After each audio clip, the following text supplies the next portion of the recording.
Okay, here we're over at Doug Garrett's garage once again, and we're looking at his 67 unrestored Chevelle. Now, this car has factory paint and has all the original panels. This is for the quarter panel position where to put your emblem. We're going to take this emblem off. Now, using a 2-inch piece of tape, you can put a 2-inch piece of tape down the quarter, and we're going to measure down just approximately 4 inches to get a general idea of where the first measurement should be.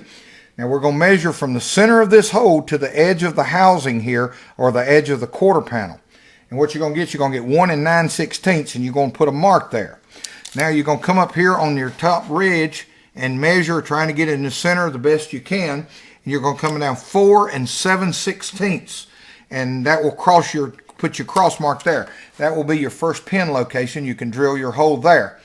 Now, measuring from that hole over approximately 8 more inches, you can put another 2-inch piece of tape here, because what we're going to do now is we're going to measure from the housing over to get this measurement, and we're going to come up with 9 5/8.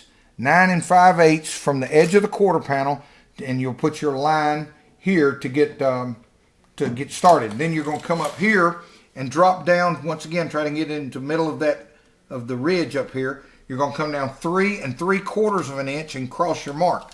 Now, before you drill this hole, I would suggest, since you've already pre-drilled this one, once you have your mark here, put your emblem in. And once you put your emblem in this hole, take it and move it up here and make sure that you're dead in the center of your X mark there. Once you are, go ahead and drill that hole. Then it's just a simple installation of the emblem, putting it up there, marking your next 2 holes, drilling them, and now you've got a perfect template for putting the emblems on, as General Motors did back in 1967. Okay, we're over on the passenger side now of the 67, and we're going to take this emblem off. And once again, you may want to put a piece of tape down the quarter panel to get your marks on. We're going to come off the quarter panel here 1 3/8 inch and make a mark.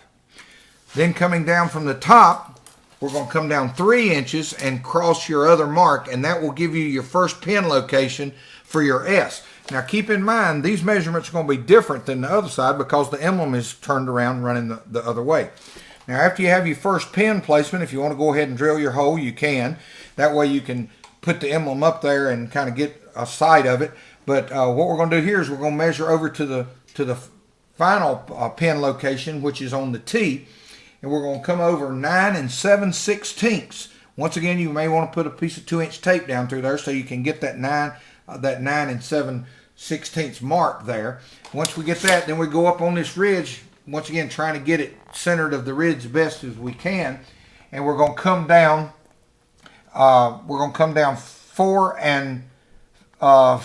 15/16, and what that's going to do is put your pin location right there for your T. Now before you drill this hole, once you get that mark, I would suggest putting the emblem, if you've already pre-drilled this hole, put your emblem up and move it and make sure that your pin location comes out right in the middle of that T. Once you get that pin location in and drilled, you put your emblem up, mark your other 2, and you've got a good template from where the emblems came from the factory.